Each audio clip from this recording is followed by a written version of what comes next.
Assalamualaikum warahmatullahi wabarakatuh. Perkenalkan, nama saya Ella Oktanelvi dengan NIM 210865159, mahasiswa Universitas Negeri Padang, program studi Pendidikan Jasmani, Kesehatan dan Rekreasi. Hari ini saya akan mencoba menjelaskan tentang pembelajaran filsafat dan ruang lingkup filsafat yang saya bahas dari makalah yang saya buat. Yang pertama yaitu pengertian filsafat. Istilah filsafat atau filsafah mempunyai banyak pengertian. Menurut Socrates, filsafat adalah suatu cara berpikir yang radikal dan menyeluruh atau berpikir yang mengupas sesuatu sedalam-dalamnya. Berfilsafat adalah berpikir radikal atau berpikir sampai radiknya atau akar, menyeluruh dan mendasar.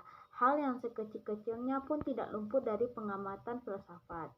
Pernyataan apapun dan betapapun sederhananya tidak diterima begitu saja oleh filsafat tanpa pengujian yang seksama. 2. Pengertian filsafat secara pendidikan. Kata pendidikan berasal dari kata didik. Dalam Kamus Besar Bahasa Indonesia, pendidikan adalah suatu proses pengubahan sikap dan tata laku seseorang atau kelompok orang dalam usaha mendewasakan manusia melalui upaya pengajaran dan kepelatihan. Berbagai pendidikan filsafat pendidikan telah dikemukakan oleh beberapa ahli.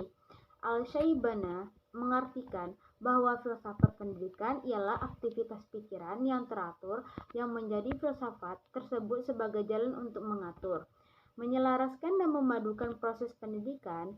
Artinya bahwa filsafat pendidikan dapat menjelaskan nilai-nilai yang Filsafat pendidikan dapat menjelaskan nilai-nilai dan maklumat-maklumat yang diupayakan untuk mencapainya. Maka, filsafat pendidikan dan pengalaman kemanusiaan merupakan faktor yang integral. Filsafat pendidikan telah sewajarnya dipelajari oleh mereka yang memperdalam ilmu pendidikan dan keguruan. Ada beberapa alasan untuk ini. Adanya problema-problema pendidikan yang timbul dari zaman ke zaman yang menjadi perhatian ahlinya masing-masing. Dapat diperkirakan bahwa bagi barang siapa yang mempelajari filsafat pendidikan dapat mempunyai pandangan-pandangan yang menjangkaunya melampaui hal-hal yang ditemukan secara eksperimental dan empirik. Dapat terpenuhi tuntunan intelektual dan akademik dengan landasan azas bahwa berfilsafat adalah berpikir logis yang runtut, teratur, dan kritis. Maka berfilsafat pendidikan berarti memiliki kemampuan semacam ini. 3. Ruang lingkup filsafat. 3. Ruang lingkup pembahasan filsafat dan filsafat pendidikan. Dalam memahami dan mengembangkan pemikiran filsafat, pendidikan perlu dipahami pola dan sistem pemikiran filsafat. Pada umumnya, pola dan sistem pemikiran filsafat sebagai suatu ilmu adalah: pemikiran kefilsafat harus bersifat sistematis, dalam artinya dalam berpikiran logis dan rasional tentang hakikat masalah yang dihadapi. Tujuan permasalahan yang dipikirkan bersifat radikal, artinya menyangkut persoalan-persoalan mendasar sampai ke akar-akarnya. Ruang lingkup pemikiran bersifat universal, artinya persoalan-persoalan yang dipikirkan bersifat menyeluruh. Meskipun pemikiran yang dilakukan lebih bersifat spekulatif, namun didasari oleh nilai-nilai objektif, pola dan sistem berpikir filosofis yang demikian dilaksanakan dalam ruang lingkup yang menyangkut bidang-bidang sebagai berikut. 1. Kosmologi, yaitu suatu pemikiran dalam permasalahan yang berhubungan dengan alam semesta, ruang, dan waktu. Kenyataan hidup manusia sebagai makhluk ciptaan Tuhan, serta proses kejadian-kejadian dan perkembangan hidup manusia di alam nyata. 2. Ontologi, yaitu suatu pemikiran tentang asal-usul kejadian alam semesta, dari mana dan ke arah mana proses kejadiannya. Secara makro atau umum, apa yang menjadi objek pemikiran filsafat, yaitu dalam ruang lingkup yang menjangkau permasalahan kehidupan manusia, alam semesta, dan sekitarnya, adalah juga objek pemikiran filsafat pendidikan.